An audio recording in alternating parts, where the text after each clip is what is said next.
Salam qadrli qarindoshlar, qanday ahvolinglar? Amanlar yaxshi turdinglarmi? Bizning darslarimiz 12 ayning 3-haftasidan boshlab yangilanmay turib qolgan edi.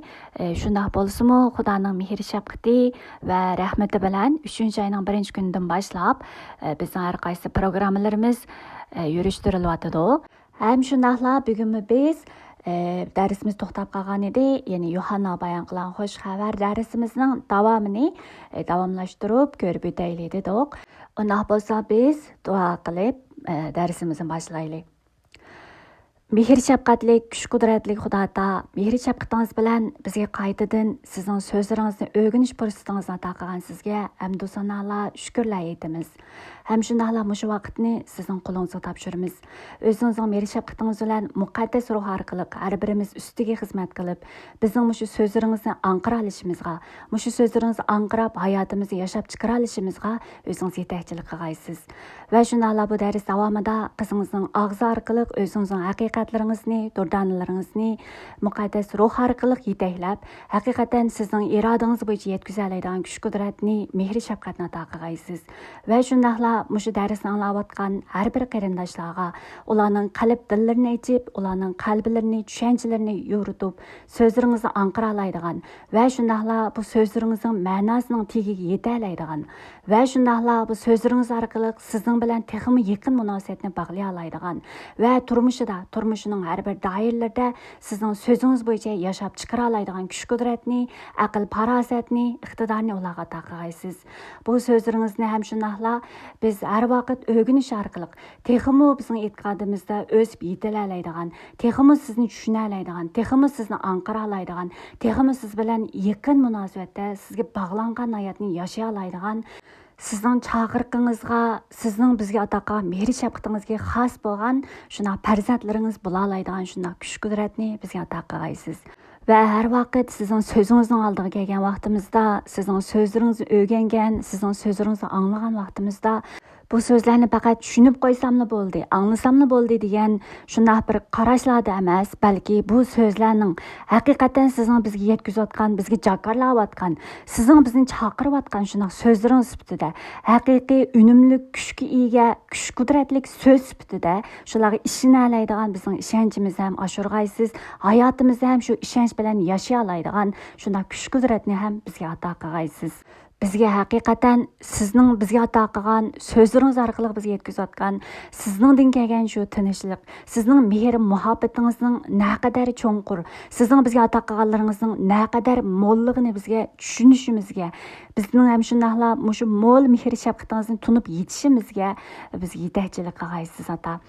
Oxirida shu vaqtni qo'lingizga topshirib, sizga rahmat aytib, barliq qilgan duolarimni Rabbim Isa Masihning nomi bilan qildim. Amin. Xo'sh qarindoshlar, nima bo'lsa bugungi mazmunga kelsak, bugun biz Yuhanna bayon qilgan xush xabar 6-bob 47-oyatdan 71-oyatgacha mazmunlarni ko'rib o'taylik dedik. Oldi bilan biz undaq bo'lsa bugungi mazmunlarni o'qib chiqaylik. Bilib qo'yinglarki, menga e'tiqod qilganlar mangulik hayotga allaqachon erishgan bo'ladi. Hayotlik beradigandan o'zimdirman.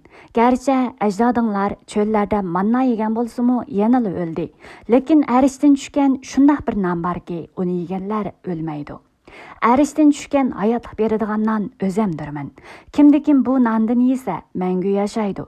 Bu non mening tenimdir. Men dunyodagi insonlar haqiqiy hayotga ega bo'lsin deb uni atamoqchi. Bu so'z bilan ular xafa bo'lishib, bu odam bizning yeyishimizga o'z tenini qanday bera oladi deyishib talash tartish qilishga boshladi. Hazrat Isa ularga mundaq dedi: "Bilib qo'yinglarki, inson o'g'lining tenini yemaguncha va qinini ichmaguncha sizlarda mangulik hayotlik bo'lmaydi. Tenimni yegan va qinimni ichgan kishi mangulik hayotga erishgan bo'ladi. Men u kishini qiyomat kuni tirildiraman. Chunki tenim haqiqiy yemaklik, qinim bo'lsa haqiqiy ichimlikdir. Tenimni yegan va qinimni ichgan kishi menda yashaydi. Menmu uningda yashayman. Hayotlikning manbasi bo'lgan otam meni avatdi. Men uning bor bo'lganligidan yashayman. Shuningga o'xshash mening tenimni yegan kishimi mening bor bo'lganligimdan yashaydi. Mana bu arishdan tushgan nondir. Ajdodlaringlar manna deb atalgan nonni yegan bo'lsa-mu o'ldi. Biroq bu nonni yeganlar bo'lsa mangu yashaydi. Hazrat Isa bu so'zlarni Kapernaum shahridagi ibodatxonada ta'lim berganida aytgan edi. Nurg'un shogirdlar buni anlaganda, bu ta'limni azm qilish bak tez ekan. Buni kim qabul qila olsin deyishdi. Shogirdlarning g'uding'ishig'ini bilgan Hazrat Aysa. Sözlerim tishinglarga tegiyotamdi. Mubada inson o'g'lining asli kelgan joyi osmonga ko'tarilayotganligini ko'rsanglar, nima deysizlar? İnsonga hayotlik berguchi Xudoning ruhidir. Bu ish insonning qo'lidan kelmaydi. Sizlarga aytgan so'zlarim Xudoning ruhidan kelgan bo'lib, u hayotlik taqdim qiladi. Lekin aranglarda e'tiqod qilmaganlarım bor dedi. Chunki Hazrat Aysa e'tiqod qilmaganlarni va o'ziga sotqinlik qilmoqchi bo'lgan kishining kim ekanligini burundan biladi. Men sizlarga dedim u, atam menga yaqinlashtirganlardan boshqa hech kim mening yanimga kela olmaydi, dedi Hazrat Aysa yana qo'shimcha qilib. Bunun bilan ergashuvchilardan xeyli ko'pi chekinib chiqib, uningga ergashmaydigan bo'ldi. Hazrat Aysa 12 shogirdidan, "Sizlarchu, sizlarmi mendan ayrilmoqchimi?" deb so'radi. Simon Petrus mundaq javob qaytardi: "Ey Rabbim, mangu hayotlik beradigan so'zlar faqat sizdala tursa, biz kimning yeniga ketatdik? Ishonimiz va bilimizki, siz Xudo avatgan muqaddas bo'lg'uchisiz." Hazrat Aysa javoban: "Men sizlar 12'larni tanladim. Biroq aranglarda biri shaytonning ilkididir", dedi. Hazrat Aysa Simonning o'g'li Yahuda Ishkariyotni demoqchi edi. Chunki Yahuda 12 shogirdning biri bo'lib turibliq, keyin Hazrat Aysaga sotqinlik qiladi. Xo'sh qarindoshlar, bugungi mazmunga kelishdan burun biz oldingi qatimliq mazmunlarni bir qatim eslab o'tsak, biz tahi 6-bobda turyapmiz, ya'ni 6-bob jami 71 oyatlik nihoyat bir uzun mazmunni o'z ichiga olgan bir bob hisoblandi. Ya'ni bu 6-bob qanday boshlandi desa, o'tib ketish hayitiga oz qolgan vaqtda Hazrat Aysa Tiberiya ko'li deb atalgan, ya'ni Jaliliya ko'li. Jaliliya ko'lining u qetiga o'tib, u qetida 5000 kishini to'yg'izib, keyin suning ustida minib bu qetiga o'tib va shunday Kapernahum shahrida qilgan so'zlarini o'z ichiga olgan mazmun dal 6-bobdagi mazmunlar. Ya'ni biz bu yerda alohida biz aslab o'tishdek mazmun nima desa, bu yerda o'tib ketish hayiti degan nima deganni sizlar hammalar tushunsizlar, menimcha bilasizlar. Ya'ni Isroillar Misrdan chiqadigan shu kechasi qo'y bo'g'izlab, qo'ylarning bo'g'izlagan qo'yning qinini ishning boshlariga, keshaklarga surkab qolgan vaqtida Xudo o'tib ketgan. Ya'ni Xudo ularning oilasiga kirmay o'tib ketgan. Shu kun kechasidagi shuni aslash uchun, ya'ni o'tib ketish hayiti, ya'ni qurbonlik qo'zini bo'g'izlaydigan, qurbonlik qiladigan shu kunni o'tib ketish hayiti deb bekitgan emasmi? Bu keyin musulmonlarga qurbonlik hayit deb belgilangan. Shunga bu o'tib ketish hayitini sizlar nihoyat pishiq bilasizlar. Men tafsiliy so'zlamasam-mu. Shuningdek, shu o'tib ketish hayiti oz qolgan vaqtida Hazrat Aysoning qilgan bu ishlari, ya'ni 6-bobdagi mazmunlar biz obdan o'ylasak, shu Misrdan chiqqan, Isroillarning Misrdan chiqib, shu cho'ldagi hayotida, cho'ldagi vaqtida yuz bergan ishlar, ya'ni Xudoning Isroillarni shu Misrdagi qulluq hayotidan qutqizib chiqib, ularni cho'lda yetaklagandagi Xudoning namoyon qilgan barcha kuch-qudrati, haybati, Xudoning barcha mehr shafqatlarini shu Isroillarning Misrdan chiqqan va cho'ldagi 40 yillik hayoti va keyin ularning Qanon zimniga kirgan shu hayot ustida Xudoning barcha kuch-qudrat, mehr shafqatlari namoyon bo'lgan emasmi? Dal shuningga o'xshash Xudoning o'z xalqiga namoyon qilmoqchi bo'lgan eng chong mehr shafqati va kuch-qudratining nimaligiga oid bo'lgan mazmunlar 6-bobda bayon qilganligini biz ko'ra olamiz. Bo'libmi, o'tib ketish hayitiga oz qolgan vaqtida Hazrat Ayso Tiberiya ko'li, ya'ni Jaliliya ko'lining u qetiga o'tganda nurg'un xaloyiq uningga ergishib kelganligini, Hazrat Ayso bo'lsa ularni 5 arpanan 2 beliq bilan to'yg'izganligini, ya'ni 5000 kishini to'yg'izganligini aytadi. Bu son ayollar bilan bolalarni o'z ichiga olmagandek son. Bu yerda biz qaraydigan bo'lsak, Isroillarmi ham Misrdan chiqdi-da. Misrdan chiqqandan keyin cho'lda qanday bo'ldi? Xudo ularga cho'lda manna orqali ularning hayotini uzuqlik bilan ta'minlagan edi. Manna berish orqali. Shuningga o'xshashlam bu yerda Hazrat Ayso shu cho'lda shunchalik nurg'un xaloyiqni non bilan ta'minlab, ya'ni uzuqlik bilan ta'minlaganligini biz bu yerda ham ko'rib o'tgan edik. Ve şundaqla İsraillar Qizil dengizdan qanday o'tgan edi? Albatta, Xudo Qizil dengizdan yo'l hozirlab bergan ekan, ikki bo'lish orqali yo'l hozirlab, quruqlik hozirlab bergandan keyin Isroillar shu Qizil dengizni kesib, yani quruqning ustida mengib o'tgan edi, shundaqmi? Shuningga o'xshash endi Hazrat Isa Jaliliya ko'lining o'qitidan bu qetiga shogirdlarni avval o'tkazatdi-ku, mang'uzatgandan keyin Hazrat Isa o'zi suv ustida mengib shogirdlarga uchrashgan bir mazmun bor. Yani Hazrat Isa'nın suv ustida mengib o'tganligi shu mazmunni ham biz ko'rib, tafsiliy mazmunni biz ko'rib o'tgan edik.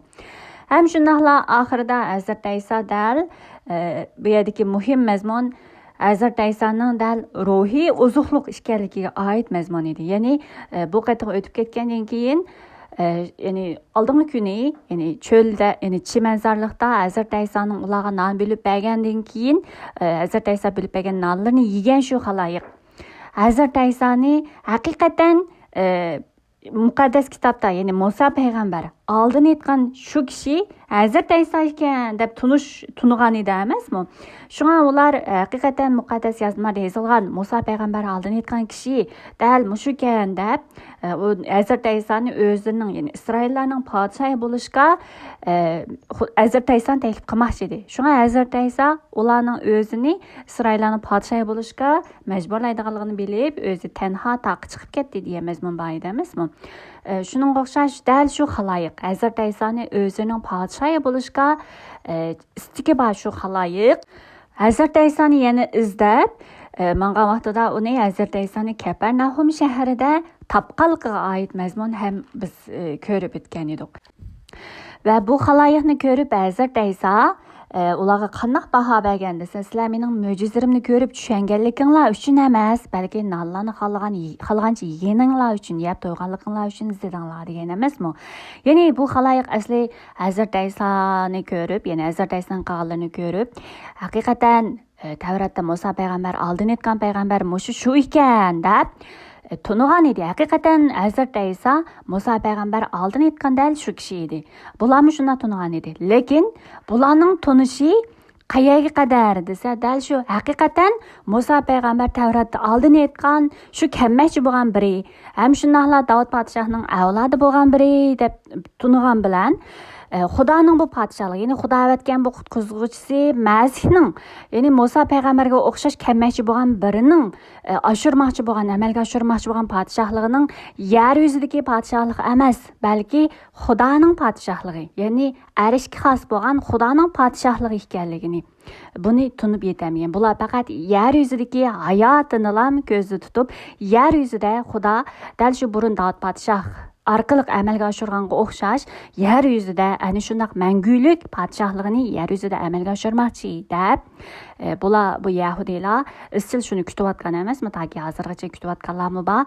Dal shunga o'xshash bularning tushunchasi Hazrat Isa'ning qutqizuvchi Masihlik bu nimasini salohiyatini to'liq tushunamaganligini biz ko'rib o'taymiz. Hem shunala bu xaloyiq Hazrat Isa'ga yana siz qandaq bishorat belgilar, ya'ni qandaq mo'jizalarni yaratish bilan, ya'ni shu mo'jizalarni ko'rsatish bilan bizni o'zingizga ishontirasiz. Bizga nima qilmoqchi? Bizga ko'rsting, ishontirish uchun bizga ko'rsting degani deydi emasmi? Ya'ni cho'l yurgan vaqtimizda, ajdodlarimiz cho'l yurgan vaqtida manna deb atalgan nonni yegan edi.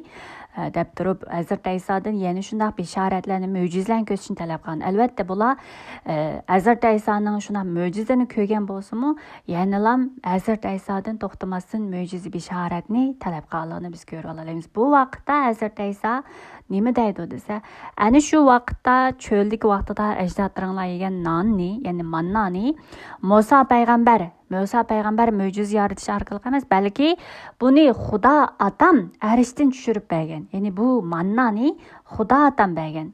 Va shundaqla hozirgacha ham ilmi ham shunday haqiqiy nonni Xudo otam beryapti.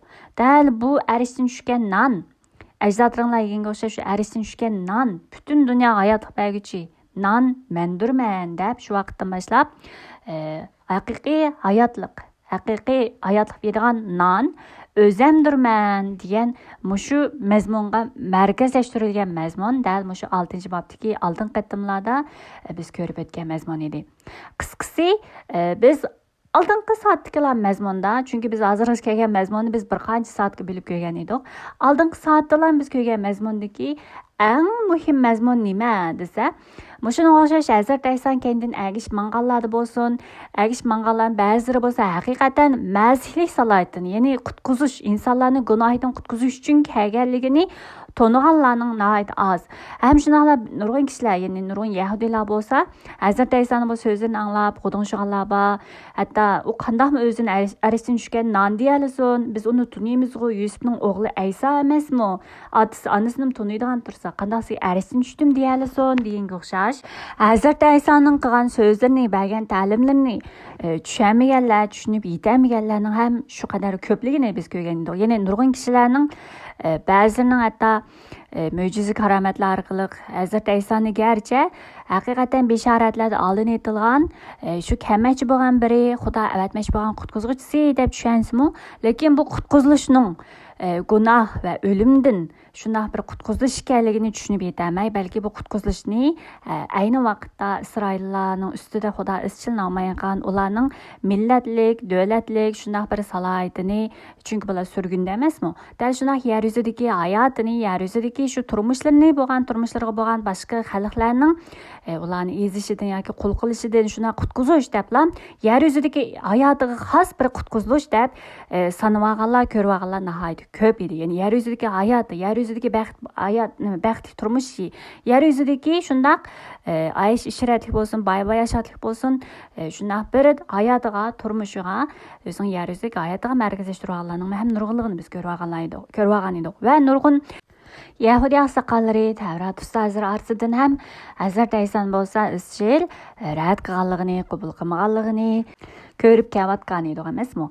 Dal shunga o'xshash undaq bo'lsa, haqiqiy Hazrat Aysoni tunib yetalaydi. Ya'ni haqiqiy Hazrat Aysonning yana kelalaydiganlar, haqiqiy Xudoning qilayotgan ishlarini, ya'ni amalga oshirmoqchi bo'lgan qutqizilish xizmatining qanday bir qutqizilish ekanligini, buni tushunalaydiganlar qandaq kishilar ekanligini dal biz oldin qatimliq mazmunimizni ko'rib o'tgan edik. Ya'ni Hazrat Ayso mushundaq Hazrat Aysoning so'zi, ta'limini olgandan keyin nurg'un kishilarda har xil inkoslar paydo bo'lgan, g'uding'ishigan, norozilik bildirgan emasmi? Dal mushu vaqtda Hazrat Ayso Xudo otam o'zi kishilarning qalbiga solmasa, ular mening yenimga kelolmaydi. Mening yenimga kelgan kishilarni men qiyomat kuni tirildirman degan edi. Ya'ni Hazrat Aysoning so'zini anglab, uning ta'limlarini anglab, haqiqatan uning so'zi va ta'limlaridan Hazrat Ayso orqali Xudoning amalga oshirmoqchi bo'lgan qutqizilish xizmatini haqiqiy tushunalaydiganlar yoki Hazrat Aysoning degan so'zlari orqali Xudoning qilayotgan ishlarini anqirab yetalaydiganlar. Hazrat Aysoga ishonganlar qanday kishilar desa, Xudo qalbiga sog'an kishilarla Hazrat Aysoning yeniga kelalaydiganligini.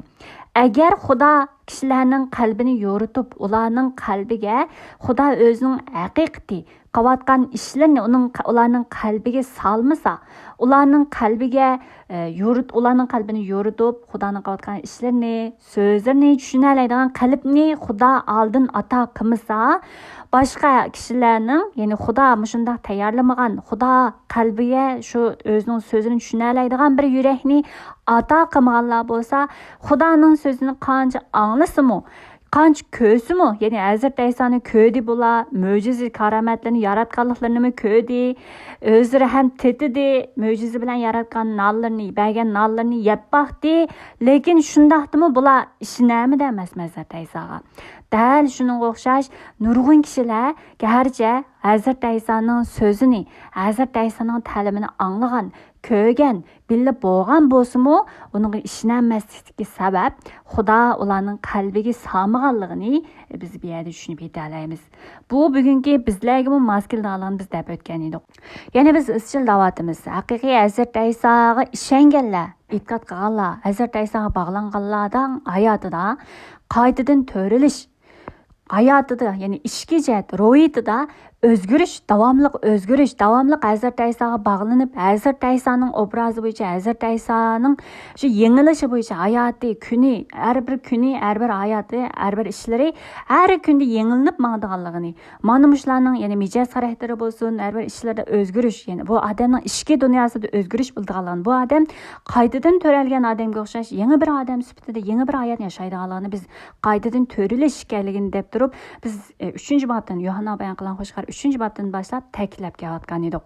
Dal shunga o'xshash Hazrati Isoning yeniga kelganlarda dal mushundaq o'zgarishlarning bo'lganligini, Hazrati Isoning yeniga kelganlarda bo'lsa dal Xudo ularning qalbiga selib, qalbini yangilab, Xudo o'zining so'zlarini ularga anqiratkizib, so'zi bilan yashayoladigan, so'ziga tayanib yashayoladigan va Xudoning so'zini hayotida, kishi turmushining har bir doiralarida, har bir qilgan ishlarda Xudoning so'ziga tayanib, Xudoning so'zini yashab chiqara oladiganligini. Bunday kishilarning haqiqatan Hazreti İsa bilan bog'langan va yangidan törelgan Xudoning podshohligini, Xudoning shon sharafini, Xudoning mehr shafqatini ko'rgan, tetigan Xudo bilan birga bo'lgan e'tiqodchilar ekanligini, mushundaq e'tiqodchilar ekanligini, bularning dal Xudoning qalbiga, ularning qalbiga sig'gan Xudoning mehr shafqatiga muyassar bo'lgan e'tiqodchilar ekanligini biz ko'rib o'tgan edik. Shuningga o'xshash bizning e'tiqodchilarning orasidami bor, garchi eg'zida haqiqatan Rabbi Isoga ishondim degan bilan hayotida yenilam diniy faoliyatlarni qilib yashaydiganlar. Ibodat esa diniy faoliyatga o'xshash ibodatga qatnashib bilan Xudoning so'zidan hech bir yangi anqirashlarni, Xudoning so'zi bilan yashash deganlarni tushunmagan yoki bo'lmasa shunaq bir Rabbi Isoga e'tiqod qilishni bir diniy faoliyatga o'xshash, shunaq bir diniy murosimga o'xshash, shunaq bir diniy faoliyat qilganlarmi bor. Va shundaqla Rabbi Isoning nomini asla inkor qilgan, asla qabul qilmaydiganlar bor. Biz atrofimizda har xil yangi kishilarni biz ko'rib o'talaymiz, lekin shunaq bo'lsa-mu, haqiqiy Xudoning yeniga, ya'ni haqiqiy Rabbi Isoga bog'lana oladigan, haqiqiy Rabbi Iso bilan billa yaqin, cho'nqur munosabatni bog'lay oladiganlar dal Xudo mehr shafqat qilib, ularning qalbini ochgan, qalbini yo'ritgan va har Xudoning so'zlarining tegiga yetalaydigan shunday bir qobiliyatni, mehr shafqatni ato qilganlar bo'lsa, haqiqiy Rabbi Isoning yeniga keladigan, Rabbi Isoga bog'langan shunday kishilar ekanligini biz oldin qatimliq soatlik darsimizning markaziy ideyasi qilib biz shunday yig'inchoqlay oladigan mazmun edi. Shunga bu mazmunni biz Yeshaya payg'ambar qismi bilan orq ko'rinish qilish orqali, ya'ni Yeshaya payg'ambarning mazmunini orq ko'rinish qilish orqali shu mazmunlarni qisqagina biz ko'rib o'tgan edik. Bizning ko'rayotgan mazmunimiz cho'nqur deyamaymiz. Nihoyat oddiy mazmunlar, nihoyat oddiylar biz ko'rib o'tyapmiz. Agar shundaqmi buni ya'nilam tushunamagan joylaringlar bo'lsa, davomli qoldirib qo'ygaysizlar, sizlar passiv holatda turmay, aktiv holatda Xudoning so'zining ichida harakatchan, faoliyatchan, aktiv bo'lishinglarni men umid qilaman. Arada mazmunimiz, ya'ni darsimiz 2 oydan o'shiq vaqt turib qolganligi uchun oldingi soatlarni, 2 soatdagi mazmunlarni bir qatim aslab o'timiz deb nihoyat uzun vaqtni sarf qilib ketdik. Oldingi qatim mazmunlarni sizlarga yig'inchoqlab xulosalab bermay, ya'ni aslab o'timiz deb turib, mammu biraz chechilangan holatda yig'inchoqlarni qilmay, shunday bo'lsa-mu, mencha sizlar anglagan bo'lsanglar, darslarni anglagan bo'lsanglar degan so'zlarim orqali sizlar mencha tushunib yetalaysizlar deb ishonaman. Ma'qul, bugungi mazmunga kelsak, bugungi mazmunni bir oyat ko'rib o'tishga vaqtimiz yor bermasligi mumkin. Shunga biz muhim mazmunlarni, muhim qismlarni, markaziy ideyasini yig'inchoqlab biz ko'rib o'taylik. Biz dastlab, ya'ni 47-oyat qaraydigan bo'lsak, bilib qo'yinglarki, menga e'tiqod qilganlar mangulik hayotga allaqachon erishgan bo'ldi degan bu oyat oldingi mazmunlarning xulosasi, ya'ni yig'inchoqlagan mazmun hisoblanadi. Masalan, oldingi qatimli darsimizda Xudodan menga topshirganlarning hammasi mening keldi, men ularni tashlab etmayman. Men ularni mangulik hayotga erishtirman, ularni qiyomat kuni tirildirman degan mazmunlar 37-oyatdan 41-oyatgacha bo'lgan mazmunlarni o'z ichiga olgan emas. Şuna mən arışdan düşkən nandırman degan edi emasmi? Dal shularning xulosasi yig'inchoqlagan holatda degan mazmuni dal 47-oyda hisoblandi. Diqqat qilsanglar, izchil bu yerda manna bilan selishtirish, manna bilan tamsil qilish, manna o'qitish orqali o'zining kishilarga ato qilmoqchi bo'lgan hayotlikning nimaligini bu yerda, chunki bu anglayotganlar hammasi ibodatxona, ya'ni Kapernahumdagi hozir Kapernahumdagi ibodatxonada Hazrat Ayso shu so'zlarni ta'limlan qilgan emasmi? O'tib ketish aytidan burun bo'lg'achqa Hazrat Ayso dal bularga shu ajdodlarning shu manna yegandagi, shu mannaga o'zining qilgan so'zlarini, o'zining taqimochman hayotliklarini nimaligini dal shu manna bilan bog'lash orqali bu yerda izchil so'zlayotganligini biz anqira olamiz. Ham bu yerda Yahudiylar so'ragan emasmi, qandoq mo'jiz yaratish orqali bizni o'zingizga ishontirsiz? Chunki ajdodlarimiz cho'lda yurganda manna yegan, ularga arishdan tushgan nonni taqdim qilgan. Deb bu yerda Yahudiylar shuni talab qilgan emasmi? Ham shundoqla biz 59-oyga qaraydigan bo'lsak, Hazrat Ayso bu so'zlarni Kapernahumdagi ibodatxonada ta'lim bergan so'zlaganligini ko'ra olamiz. Ibodatxonadagi kishilar kimlar? Hammasi Yahudiylar. Ya'ni bu Yahudiylar hammasi bu so'zlarni, bu mazmunlarni hammasi aniq biladigan kishilar emasmi? Shunga bularning so'ziga, ya'ni shu savolga, ya'ni siz qanday mo'jiza yaratish orqali bizni o'zingizga ishontirsiz degan vaqtida ajdodinglar osmondan tushgan nonni Musa payg'ambar emas, Xudodan bergan, hozirmi beryotidi osmondan tushgan nonni, bu non mendirman degan emasmi? Va shuning ma'nosi uchun bu non mening tenimdir deydi.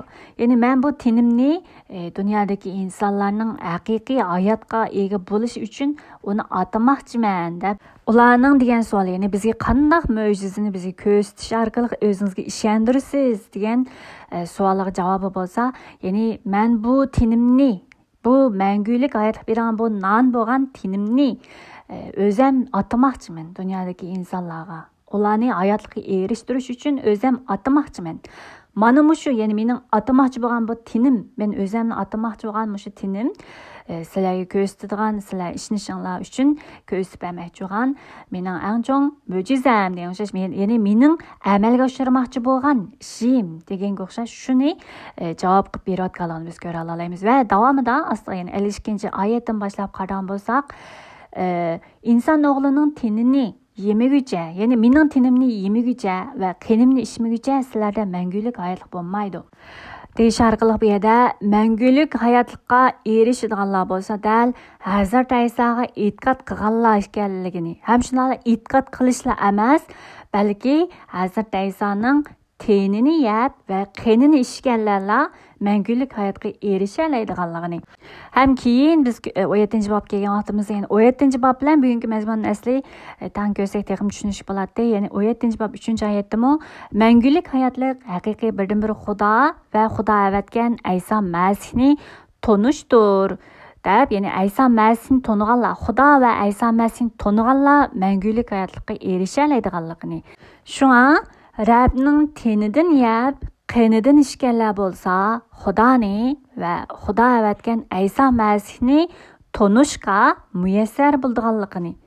Chunki ular Rabbning tenidan yeb, qenidan ichganda bo'lsa, Rabb ular yashab, ularmu Rabb yashaydiganligini davatgan mazmun dal shu 53-oyatdan 56-oyatgacha bo'lgan mazmunlar. Ya'ni qisqasi nima desa, biz Xudo, ya'ni mangulik hayotlikqa erishadiganlar qandoqlar desa, Rabbga ishonganlar degan edi emas, Rabbga e'tiqod qilganlar, Ayso Masihga e'tiqod qilganlar mangulik hayotga erisha oladi degan edi.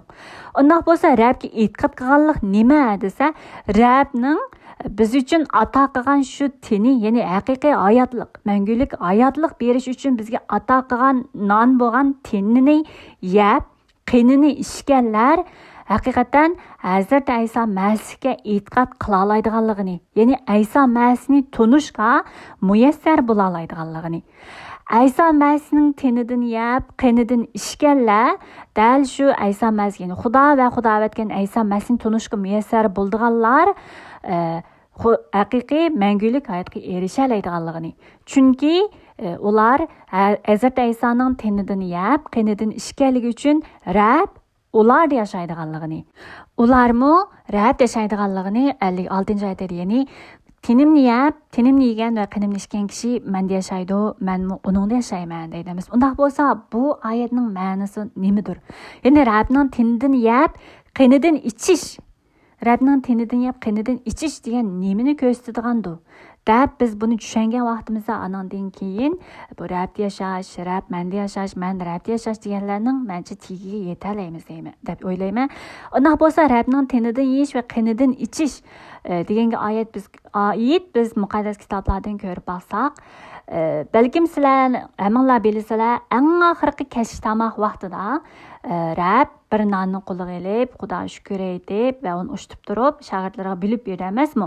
Bilib bergan vaqtida nima deydi desa, buningdan elinglar, bu mening sizlar uchun paydo bo'lgan tenimdir deb bir nonni olib, bilib berish orqali bu mening tenim, yanglar deydi emasmi? Ham shundaqla jamni qo'liga olib turib, ya'ni jamdagi sharobni ko'rsatib turib, buningdan ichinglar, bu mening sizlar uchun to'kiladigan qonimdir deb turib, jamdagi sharobni o'zining qoniga o'xshab turib, buningdan ichinglar, bu mening sizlar uchun to'kiladigan qonim.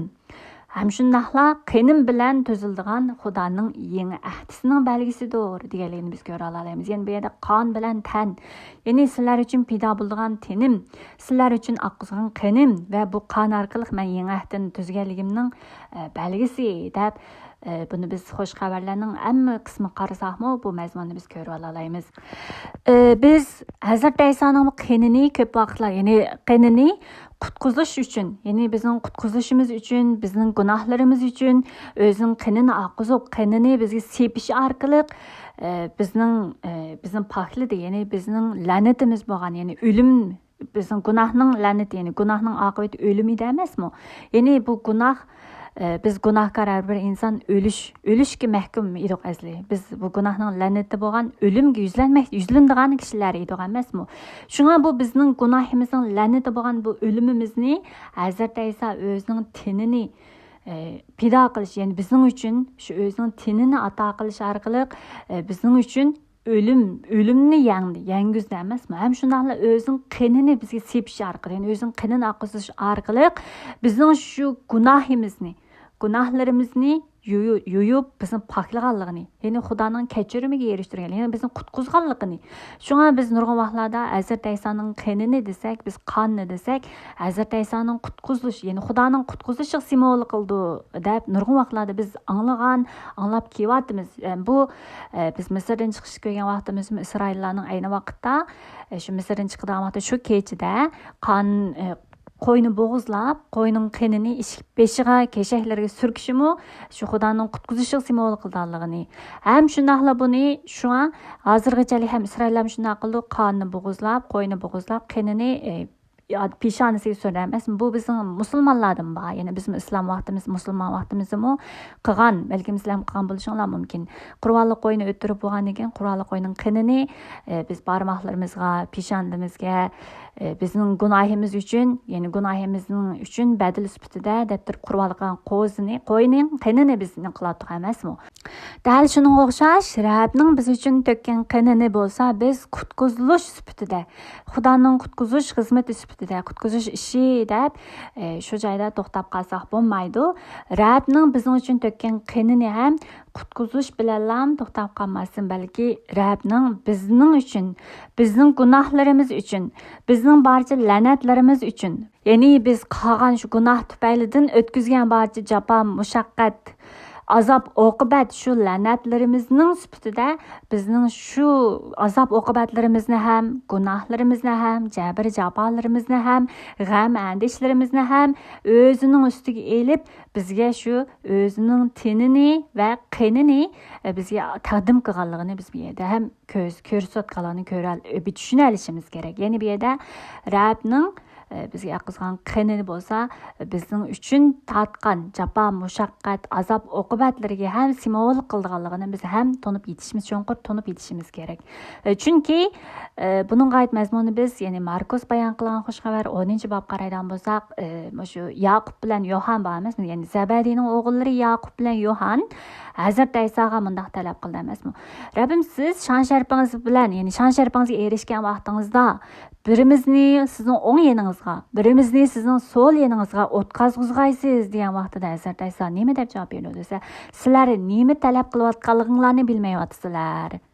Men ichadigan azob qadihini va men qabul qiladigan cho'mildirishni sizlarmi qabul qila olamsizlar deb turib yerda Hazrat Aysoning mushu qutqizishni Muşu Xudoning qutqizishini vujudga amalga oshirish uchun o'zining tatadigan barcha azob oqibat, ya'ni jafo mushaqqatlarni ham bu yerda azob qadihi deb turib yig'inchoqlayotganligini biz ko'ra olamiz. Ya'ni Hazrat Ayso nurg'un vaqtlar deydi. Men bu azob qadihini, ya'ni eng oxirgi qatim, ya'ni shogirdlarni elib bog'chada duo qilayotgan vaqtida ey ata, xohlasangiz bu azob qadihini mendan yiroqlashtira olasiz, lekin mening emas sizning irodangiz bo'yicha bo'lsin degan vaqtlarim bor. Hatto Petro ya'ni shogirdlariga o'zining o'limini oshkorlaydi emas, mush Yohanna bayon qilgan xush xabardalar 3 qatim oshkorlaganligini biz ko'rib o'tamiz. Keyincha shuningga o'xshash o'zining o'ldiganligini oldin shogirdlariga degan vaqtida Petros ey Rabbim, bu ishlarga sizning beshingizni kammisin degan vaqtida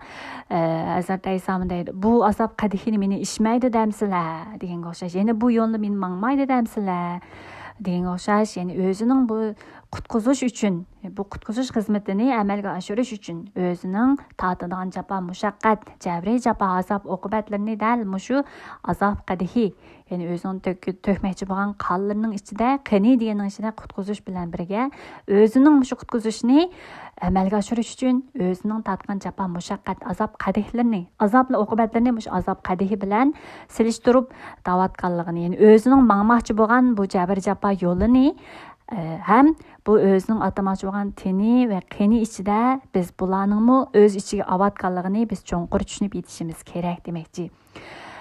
Ham shundan Filippga yozgan xatda nima deydi desa, Xudo sizlarga faqat Ayso Masihga e'tiqod qilishinglar emas, balki uning uchun azob oqibat tortishning sharafini ato qilgan deydi.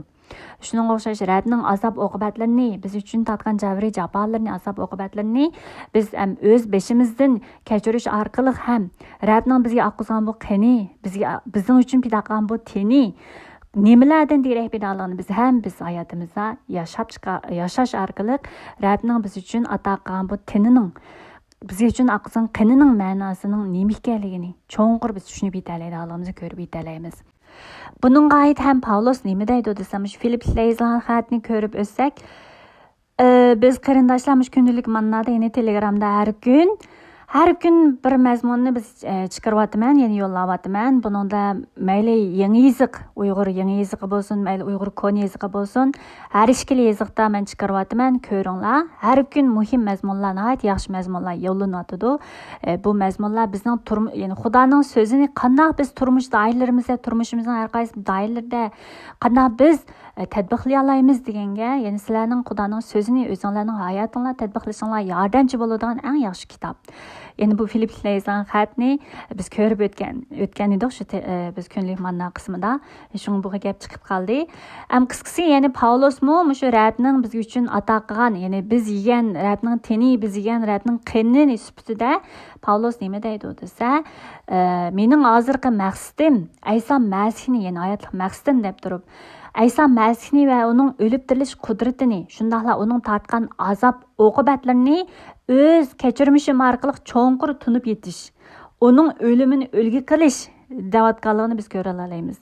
Ya'ni Pavlos nima demoqchi desa, Rabbning bu biz uchun ato qilgan, pido qilgan tan va qanining, ya'ni Rabbning o'limidan o'lgi elib, uning kechirmishlarini, azob oqibat, ya'ni Rabbning tatgan azob oqibat javri jafolarni, kechirmishlarini men o'zimning hayot kechirmishlarim orqali kechirish orqali texmi cho'nqur tunib yetish deyish orqali Rabbning bu qutqizish xizmatini tamomlash uchun o'zining tatgan barliq jabr jafo azob oqibatlarini ham mushu tan va qonning ichida mushularni o'z ichiga olganligini bu yerda Pavlos o'zining xatlarida, yozgan xatlarda nihoyat aniq bizga yo'ritib berdi desak bo'ldi. Shunga biz ham bu Rabb nonni bu eng oxirgi ishtamoqda deydi emasmi? Bu mening sizlar uchun pido qilgan tenimdir. Meni aslab turish uchun buningdan yanglar deydi. Shunga bizmi suv cho'mildirishni qabul qilganlar, Rabbning nomi bilan suv cho'mildirishni qabul qilganlar, sizlarning balkim jamoatinglardan o'tkazayotgan bo'lishi mumkin. Shunda Rabning dasxini degan faoliyatni, ya'ni simvollik bir ma'noni biz davomlashtiramiz. Bu dasxan, Rabning dasxanidan daxil bo'lish deganimiz dal bu Rabning tenidan yedik, Rabning qinidan ichdik, biz qutqizildik. Ham shundaqla Rab bilan billa Rabning azob oqibatlariga, Rabning jabr jabonlariga ham billa bo'ldik. Rab bilan billa kirishga mixlandik. Shundaqla Rab bilan billa qayta tirildirdik degan o'xshash nurg'un ma'nolarni o'z ichiga olganligini biz cho'nqur tushunib yetishimiz kerak. Şuna biz mayli suğa çömülürgeni olsun, mayli Rabning dasxanidan daxil bo'lganda bo'lsin, biz bularga yenik bilan muomala qilmasdan, bularning Rabning bular orqali bizga bildirmoqchi bo'lgan, Rabning bizga ato qilgan fidokorlik, Rabning bizga ato qilgan bizni qutqizishga erishtirishdiki, mushundaq nurg'un bizga ato qilgan mehr shafqatlarini, mo'l mehr muhabbatini, mo'l sevgisini biz texmi cho'nqur tushunib yetishimizga to'g'ri keldi demoqchi. Biz yig'inchoqlasak, arishdan tushgan hayotga bergan non inson o'g'li bo'lib, inson o'g'lining tenini yeb, qinini ichganlar inson o'g'li orqali mangu yashaydigan, ya'ni mangulik hayotlikka erishadiganligini, mangulik hayotlikka erisha oladiganlar dal Rabning tenidan yeganlar va Rabning qinidan ichganlar ishkanligini. Chunki Rabning tenidan yeganlar, qinidan ichganlar haqiqiy birdan bir Xudo va Xudo avatgan Ayso Masihni tunishqa muyassar bo'lganligini biz ko'rib yetalaymiz. Ya'ni Rabning tenidan yeb, qinidan ichish degani biz dedik emasmi, o'zimizning hayotimiz bo'yicha, hayot kechirmishlarimiz bo'yicha Hazrat Aysoning barcha azob oqibatlari bo'lsin, jabr jabonlari bo'lsin, ularni o'z beshimizdan o'tkazish orqali, Rabning bizga taqan mehr shafqatini tunib yetish orqali, uning o'limidan ulgilishi orqali biz Rab bilan, ya'ni biz hayotimizni Rabga atab turib, Rab bizda yashaydi. Ya'ni Rab bizda yashagan vaqtida va biz Rab yashagan vaqtimizda haqiqiy Xudoni va Ayso Masihni cho'nqur tunib yetishga muyassar bo'lganligimizni, cho'nqur tunib yetadiganligimizni da'vat qilganimiz biz ko'rib olamiz. Shunga Hazrat Aysoni tunish hargizmi biz, ya'ni e'tiqod qilish deganlik, Hazrat Aysoga e'tiqod qilish deganlik, Hazrat Aysoni tunidim deganlik emas. Tunudim deganlikdan derak bermaydiganligini. Hazrat Aysoning nomini e'tirof qilish, Hazrat Aysoni qutqizuvchim deb e'tirof qilishning lam Hazrat Aysoni tunib bo'ldim deganlikdan derak bermaydiganligini. Shunga biz hayotimiz bo'yicha kunda Rabning bizni yetaklagan shu yo'llarida, Rabning bizga ato qilgan barcha ishlar orqali, ya'ni Rab bizga yo'l qo'ygan, hayotimizda yo'l qo'ygan barcha ishlar orqali, kechirmishlarimiz orqali, Xudoning irodasini so'rab, Xudoning ular orqali bizga yetkazmoqchi bo'lgan, bizga bildirmoqchi bo'lgan shu so'zlarni, bizga yetkazmoqchi bo'lgan ishlarni, irodasini biz cho'nqur anqarash, tunishlar orqali hayotimiz bo'yicha Rabni cho'nqur yaqinlab tunib ma'noligimizni biz ham ko'rib yetalaymiz. Ya'ni mushu mazmunlarni degan vaqtida ibodatxonda degan emasmi? Ya'ni ibodatxonda deganimiz bu ibodatxon yahudiylar yig'ilib Xudoga ibodat qilgan o'rin. Dal shu joyda bu ta'limlarni, bu so'zlarni yetkazgan vaqtida nurg'un shogirdlar, ya'ni nurg'un shogirdlar deganimizda nurg'un agashganlar, Rabga agashgan nurg'un kishilar Rabning bu ta'limlarni olgandan keyin azm qilish taskan, buni kim qabul qila olsin deb, shuning bilan agash kishilardan xeyli ko'pining chekinib chiqib Hazrat Aysoga agashmaydigan bo'lganligini ham bu yerda da'vat etdi. Bu yana o'xshash mazmun. Oldingi qitimliq mazmundimi shunday edi emasmi? Ya'ni yahudiylar norozilik bildirib, bu qandaqmi o'zini arishdan tushgan non deyalisin degan emasmi? Va shunga Hazrat Ayso arishdan tushgan non, ya'ni bu non nimaligini, ya'ni o'zining teni va o'zining qinishganligini bularga so'zlagan vaqtida Hazrat Ayso o'zining bular uchun hayotga erishish uchun, bularni qutqizish uchun oqizmoqchi bo'lgan qini va o'zining pido qilmoqchi bo'lgan tenini bularga tushuntirgan vaqtida yana nurg'un shogirdlar, yana nurg'un agash kuchilar bo'lsa norozi bo'lgan, Rabning bu ta'limlardan norozi bo'lgan emasmi? Shunga bu ta'limlardan norozi bo'lib o'ding'ishganlarga Hazrat Aysoning bergan javob yana sizlar bu so'zimga isham, ya'ni bu so'zimdan norozilik bildiribsizlar, undaq bo'lsa mening kelgan joyim, ya'ni arishing kelgan non o'zimdirman degan emasmi? Shunga undaq bo'lsa kelgan joyim osmonga ko'tarilayotganligimni ko'rsanglar nima deysizlar? deb yani inson o'zining yana arishga ko'tarilganligini bu yerda da'vatidi. Demisin bu nimani shogirdlar aynan ko'rgan emasmi? Rab o'lib tirilgandan keyin Yerusalimda Zaytun deg'ida yani arishga ko'tarilgan vaqtida shogirdlari Hazrat Aysoning arish ko'tarilganligini o'z ko'zi bilan ko'rgan emasmi? Shunga bu yerda Hazrat Ayso sizlar hozirgi so'zimni anglab g'udinishvatsanglar, agar men yani shu kelgan joyim arishdan kelgan, arishga chiqqanligimni, ko'tarilayotganligimni ko'rsanglar, nima deysizlar deb. Hem shuningdekla bu norozi bo'lgan g'udinishganlarga oldingi soatlik darsimizda degan o'xshaydi. Ya'ni oldingi qatim 6-bob 43-oyatda "Menga g'udinishmanglar, Xudo tam o'zi kishilarning qalbiga solmasa, ular men yenim kelmaydi" degan emasmi? Ham bu yerda Yeshaya payg'ambar yozmasini ularga naql keltirib, ularning hammasiga Xudo tarafidan ta'lim berildi deb, ya'ni kishilarning qalbiga sog'ich, ya'ni kishilarning qalbiga Xudo o'zining so'zlari ta'limlar orqali ularning qalbini ochib, qalbini yo'ritib, qalbini tayyorlaydiganligini.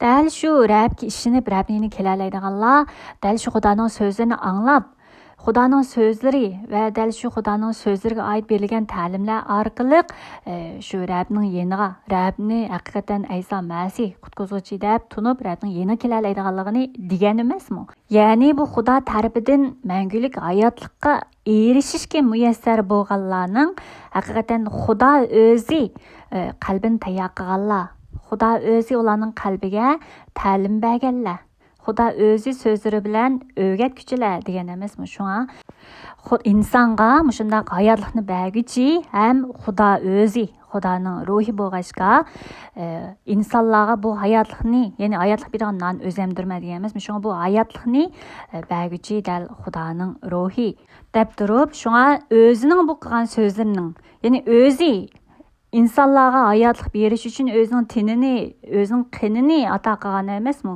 Shunga bu Rabbning o'zining bu degan so'zlarining ham insonlarga hayotlik bergan Xudoning shu ruhidan kelganligini, shunga bu so'zlari insonlarga hayotlik taqdim qilganligini da'vatganligini biz tushuna olamiz.